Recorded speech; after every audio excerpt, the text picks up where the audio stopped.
Okay, everybody, welcome to yet another episode. This is actually the very first one of 2026. We have yet another success story that we're going to talk about. Today, I have with me Barb from our community. Barb has been just a tremendous asset and to our community in terms of what she brings. And I, to be honest, am completely very, very thrilled to see how much of a transformation she has gone through. So without further ado, I want to welcome Barb. Barb, how are you? I'm good, thank you. How are you doing? I am fantastic. So Barb, um, you know, we do these interviews to highlight the success, shout from the rooftops, how much we have changed and how life has changed, and for the better, of course. And today I just want to talk about you and share your story with all of our listeners and our viewers. So, could you please tell us a little bit more about yourself? Sure. Hi, everybody. I was a heavy equipment operator in the Alberta oil sands for the last 20 years.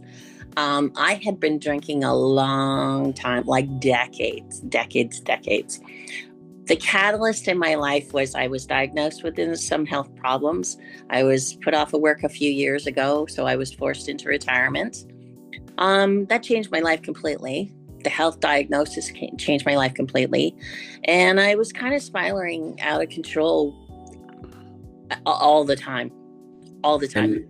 Okay, so I mean, just to sort of simplify, because I feel like this is something so relatable, life goes on, things happen that are completely outside of your control.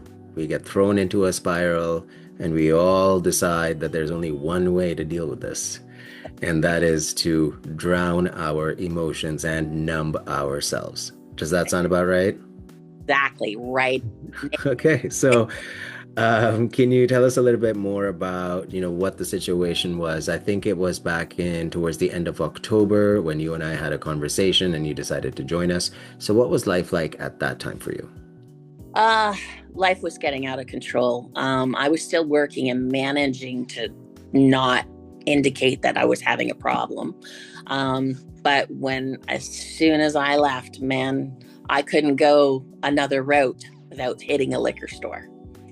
Right. It was bad. Okay, so when you and I had a conversation, obviously you felt like, okay, this is something different. So let me go ahead and try this out. So what was it like as soon as you joined the first few weeks? Like, what can you tell us about the shifts that you experienced, or what transformations, or what changed for you? Um, I didn't really understand why I was drinking so much all the time and for like I said, for so long. And this program, I had gone to therapists, I had read books, I had tried, no, I don't open anything until 9 o'clock at night or only on a Friday night, put parameters on myself. This program, the one thing I could never figure out was why I was drinking though. Okay. This program started introducing me to everything that was in my life that was triggering me, whether it be my health issues, whether it be my work issues, whether it be the change in my life, like being forced to retire, or, family issues that were going on too. And there were lots of those too. One by one, as I brought up something that was troubling me and could potentially trigger me, they had an answer for it. You had an answer for absolutely everything. Try this, try that. You must do this. You have to do that, but do it on your own time at your own pace. And I'm still discovering things still now. Absolutely. I mean, what Barb is talking about is what we call our phase one and phase two. Phase one is about uncovering all the root causes. It is about getting very familiar with all the hidden patterns and hidden triggers that we have. These are what I'm talking about is decades and decades long patterns that have just been operating from the subconscious. And just like you said, I couldn't figure out why. that this was happening, right? So this is why we go through trigger mapping exercises, we go through hidden belief exercises, we do the 7 why exercise. So that's fantastic. I'm so glad to hear that. So what was the moment it kind of hit you that holy shit, like this is working, I feel different, things are changing. What was that moment like? Um, I think it was when I did at the end of November, and I was doing the 7 why exercises. Why do I want to drink? Why do I want to drink now? What happened? And going through that about the third time, I think it was like epiphany. Right. And what was the epiphany, if you can share? Just the fact that I had let everything, everyone, and everybody in my life use me in certain ways. Whether it be financially, whether it be emotionally, what can I do for you? What can I do to help you? And I'd go home and there would be nobody to help me. And I think that's what the bottle did for me. Yeah. And this came to enlightenment only recently. And through this program, I would never, ever, ever have thought that the breath work is calming. The breath work drove me by the liquor store. In my truck, I'd pull over and I'd just sit there and breathe, just sit there and breathe, just sit there and breathe. And I don't know how, I really don't know why. They explain it to you. I'm not a doctor though, so I don't, delve into it too much, but it worked. The breathing. Absolutely. Really? Sorry. Okay, so what Barb is talking about is the different states of our nervous system, right? So when you are fighting the urge to drink, when you are struggling with the idea that, okay, here's the liquor store, I really want to, but I know I shouldn't. I really want to, but I know I shouldn't, right? So that is what is spiking your nervous system and putting it in a red state, turning on your fight or flight, right? And usually in those instances, there's only one outcome.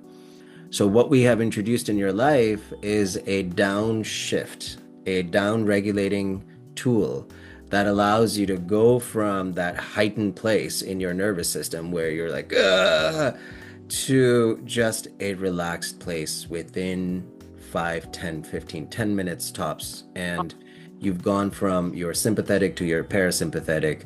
It's not the same thing in terms of how the urges feel. They kind of just go away, and it gives you a new perspective because it's also lowering activity in your amygdala and other regions of your brain. I mean, we don't need to get into all of that, but just as a quick explanation as to exactly how in those moments the breath work can be the difference between you going into the liquor store or driving past it. So that is great to hear. So I guess now that you have been doing this work for a few months, how has your life changed? Well, my bank account loves it. I've saved hundreds of dollars each month. Amazing. And actually, I feel like I'm a happy person. I'm happier inside getting this enlightenment. And it's not so downtrodden. It's not so depressing. It's like there's light at the end of the tunnel. And it's like, I know I'm in this tunnel and I know I'm not even close to being finished, but it's there and I can feel it. And every time I have to do something that's really hard, it's like, it's easy. Yeah. Visualization, go through the breath work, go through this, go through that. And it's like, that's easy. Done.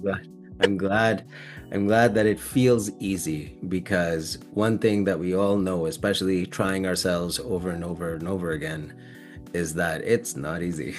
Right? So unless you have some, specific mechanisms or, and some coping skills, which breathwork has taught me, I would have just kept going on for more decades. and making myself sicker and sicker and sicker. Absolutely, right? So now, 3 months in, you're feeling healthier, feeling more optimistic. You have this smile about yourself, this energy about yourself. And, you're really, it seems each week you are turning a page in your personal evolution. So that's fantastic. One thing I want to talk about, which is, you know, I think a very important thing to discuss, which is very relevant here as well, which is it's not just about never drinking again, Mm. because that in itself is also a cage. That in itself is also putting yourself in a different box, if that makes sense. Yeah. Because true freedom is about being able to take it or leave it. And when you take it, you take just, for whatever purpose you're there. So I remember specifically Christmas. You mentioned, Christmas came around. This is now about 2 months into the program. You Yeah. chose to have a glass of wine at dinner with your family. You drank water the rest of the night. You had that one glass, you left it there, and you woke up feeling amazing. Yeah. Yep. So this is what I'm trying to talk about, is that, in my personal life, I just don't see a point in drinking ever again. So that's different. It's everybody's personal choice.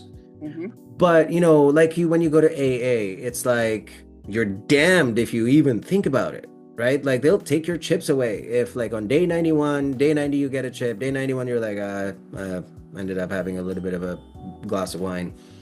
That's enough for you to go right back and full of shame and full of regret. And like that is way more damaging to the progress that you've made. Yeah. Right? So what can you tell us about how that feels? Because when you joined us, it felt like you were trapped by this substance, that it was controlling your life, that it was making every decision for you. Mm-hmm. And now that doesn't seem to be the case. No. So I would drink so much that the next day that I would just be the usual hungover like everybody else is. But because of my age, I'm 62 years old, it would take me another day. And then the fourth day or the third day after drinking, then I would start with all the mind games. Why did I do that? How come I let myself do that? Moving forward with the program.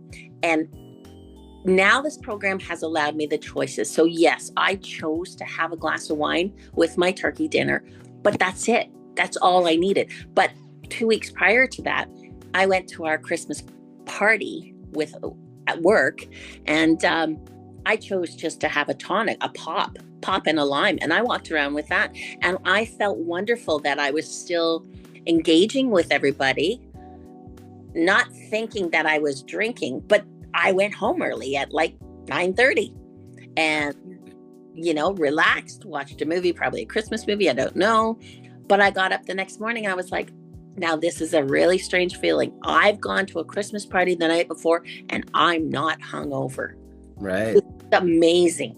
Not only are you not hungover, but you also did all the things that we usually convince ourselves. Oh, I should go to this Christmas party. I know I shouldn't be drinking, but I want to meet some people. I want to socialize. I want to be there. I want to be a part of this thing, but I don't know if I can do it without drinking. And the true empowerment is for you to have the best of both worlds. Yep. You can go, you can be yourself, you can connect with people, have way more meaningful conversations, the ones you actually remember the next day. Yeah. And you chose to leave at 9:30 instead of, being part of the party that then goes to the bar, then goes to somewhere else, and now suddenly it's 3 a.m, right? So these actions are the actions of someone who is truly healing and transforming themselves from within. Yeah. Right? So, and that is what Breathesober is all about. And I'm so glad that, because of course I remember our first call. I remember our first call for everybody that joins is that, we're all in a bad place at that time. We've given up on, we tried ourselves, we tried all the different things, and things don't work, and you find yourself in a position where like, if this doesn't work, I don't know what is, you know?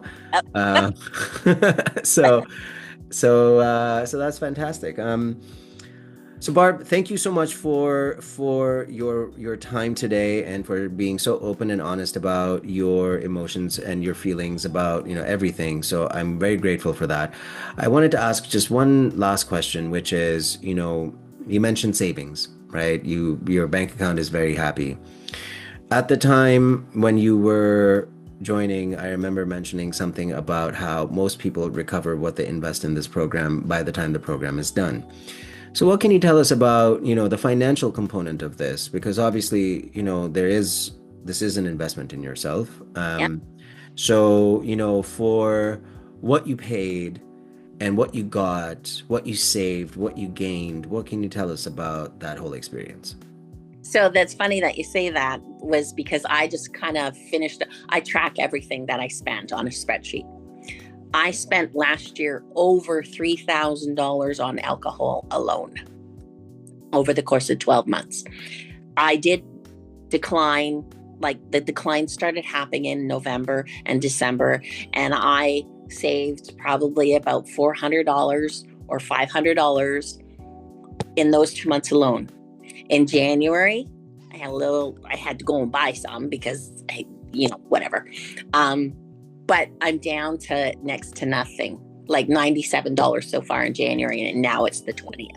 I'm 20 days into this year and I've spent $97. And that wasn't even for me to drink. It was just company. I have alcohol here that I don't like, and that's why I have it here.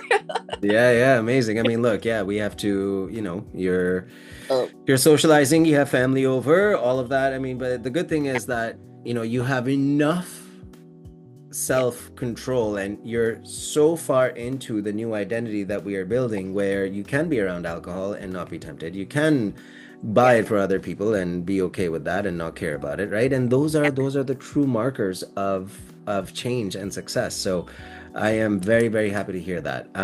As a last thing, what would you say to somebody who is on the fence, thinking about making an investment in themselves, somebody who might have tried everything just like you did? What would you say to them if they were in front of you right now? do it. I know it's a lot of money because I thought at the first it was a lot of money. It's like, holy cow. But over time, even just these first 2 or 3 months, I have saved that much money to pay towards it. And then over the course of this year, it's going to be a no-brainer. I would prefer to invest the money in myself than in more bottles at, Linderman's Wine Company or Jack. Absolutely. Yeah. No, thank you so much for saying that. It's basically you've got two choices. You're investing the money either way, Yeah, that's it, right? right? Yeah, One investment is investment in bloating, heart problems, anxiety, stress, bad sleep, being IBS, tired, acne, weight. irritable, Yep. and feeling like you cannot go without a substance, which in itself is very, very, very constricting, Yes. right? So you're investing in basically declining your health much faster than the natural process. You're investing in feeling like shit most of the time.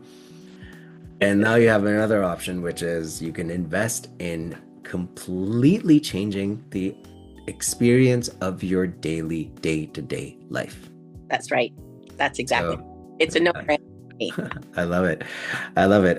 Barb, from the bottom of my heart, thank you so much for your time today and for being so open and so forthcoming with all of, nobody really likes to talk about the shitty things that they go No, through. So I'm glad that we were able to do this. Thank you very much. And to everybody that is watching, if you want to know how Breathe Sober works, how our reset program works, there's a link below. You can book a call directly with me.